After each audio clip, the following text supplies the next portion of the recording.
Hi there, welcome to the channel and welcome back if you're a return viewer. I'm Kerry and you're watching the Christchurch Review of Books. Today, a book haul. I usually enjoy doing these and they're a lot of fun, and usually I have a stack of books so high to go through, but over the last month since the last book haul I've only acquired 3 books. Now this is a combination of a variety of factors. First, that I was working full time for several weeks earlier this month. There are other things going on in my life which has made me cut way back on the purchasing of items. Mainly that I need to hold on to some of that disposable income as long as I can. And things are always only going to get a bit tougher as things go on, so we have to make the best of what we've got, I must say. And I'm currently suffering in some type of tongue wound, which is making me kind of grimace when I'm talking to you, and this has prevented me from filming a video for several days until today, which I thought it was getting a bit better, but the longer I talk here, the worse it's getting, so let's get on with it. So, all 3 of the books I'm talking about today were kind of like pre-orders. Well, the first one was actually a Kickstarter, which I backed earlier this year, or late last year, I can't remember.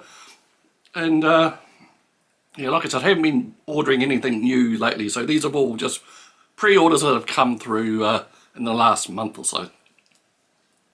Sorry, the first one is The Bogie Man. Now this is a collection, a graphic novel collection of a story of the character which came out in the late 80s and has been reappearing periodically ever since in various other books and collections. And this was a Kickstarter by the creator, John Wagner, who wanted a definitive collection of these stories. So this is The Bogie Man, the incomplete case files, because apparently for various reasons they've left out one character. Now the Bogie Man is a Scottish detective, I believe, who's had some type of mental breakdown, and he now believes that he's Humphrey Bogart or some of Humphrey Bogart's characters and acts accordingly, and the authorities are after him and so on. And it is, in true British style, it is a black and white comic, and of course John Wagner, Alan Grant, well known to me because of their association with 2000 AD, the British science fiction anthology comic which came about at a crucial time in my life to really influence my tastes and all sort of things, from science fiction to politics and what have you. So you keep tabs with these creators over the years, and and one of them, Alan Grant, who was also another big name on 2000 AD, actually died last year, and this is another example of his work in this. And the art is by an artist called Robin Smith, I believe, who also was attached to 2000 AD for some time. So that's The Bogie Man, the incomplete case files. It was a Kickstarter, but I believe the book's going to be available for general purchase very soon.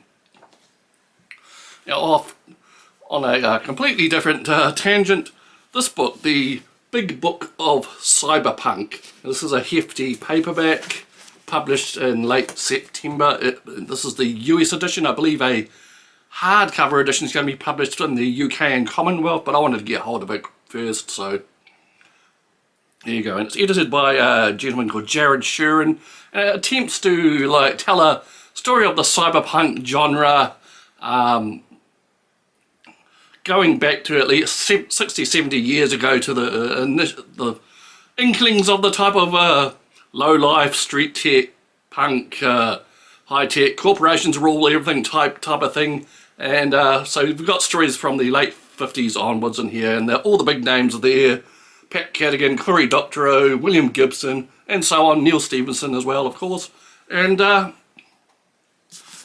these big book of whatever science fiction type books have been around for a little while, and I've got another one on time travel, and they managed to squeeze a lot of stories into them by doing this kind of 2-column arrangement, so on each page, so they can squeeze a lot more in without making the book incredibly thick, although this is quite incredibly thick. I haven't read anything in this. A friend of mine borrowed it for an evening and read the introduction, and he said it was really good, and started reading some of the stories. Some of the stories I have read in here. Now, I was a big fan of cyberpunk from the late 80s onwards. It was like the genre which appealed to me out of what was on offer on science fiction and thriller and what have you at the time. Really caught my imagination, and I went down that path of digging out all that I could find.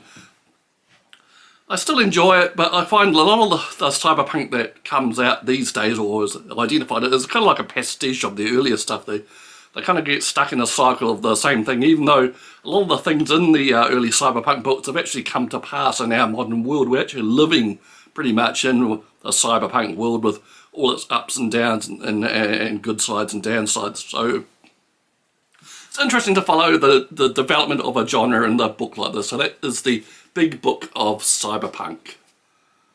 Right, last but not least is this massive tome,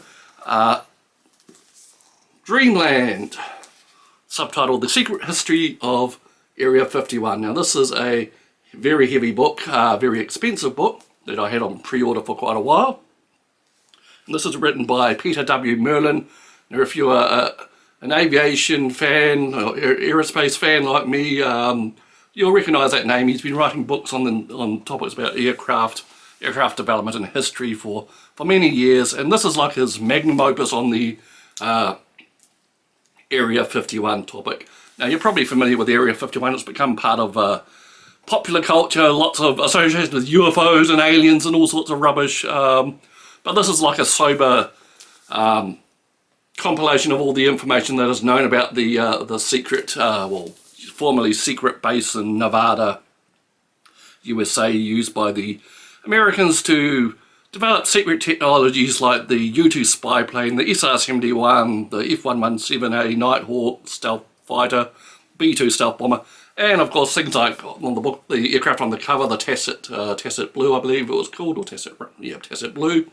All sorts of secret stuff goes on there, and this book probably doesn't say anything new as far as I can tell, but I haven't actually read all the text yet, but it is a great compilation of all the information that has come out about this base over the years, and has been spread about on magazine articles, scholarly journals, websites, and what have you. He's managed to collect it all together to present a coherent picture, and it is very heavily illustrated.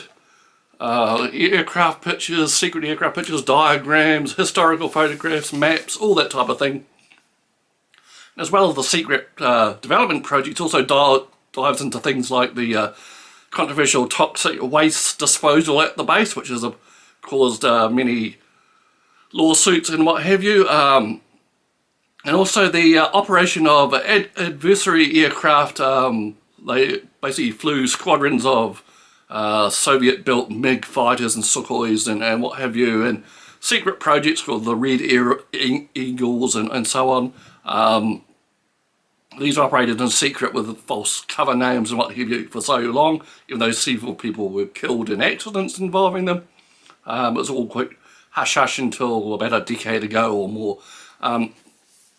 So like I said, this puts all that together into one wonderful book, and if you're an aviation enthusiast and interested in all that type of thing, you'll enjoy this book, I believe. I've only dipped into it so far. It's a hefty tome, like I said, and hopefully I'll get some time to actually read this in the coming months.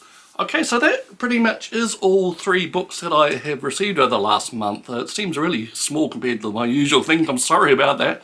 It's a bit of a damp squib, this book haul. Like I alluded to in my last video review, things are going to be changing here for me, it looks like, in the near future. So, as well as having a really annoying tongue, sorry about all this grimacing and pausing, looks like I may have to move, I may have to find another job. I was working on the general elections. Of course, the general elections come to an end, and so there goes the money. If I move, I have to find money for rent and so on. Yeah, all things are changing in the near future, so this may be the last you see of me for a little while. I'm hoping it won't be, but we'll just have to cross our fingers and see what happens. Everything's up in the air. So thank you for viewing today. I hope you enjoyed the very short book haul. We'll see you again soon. Okay, cheers.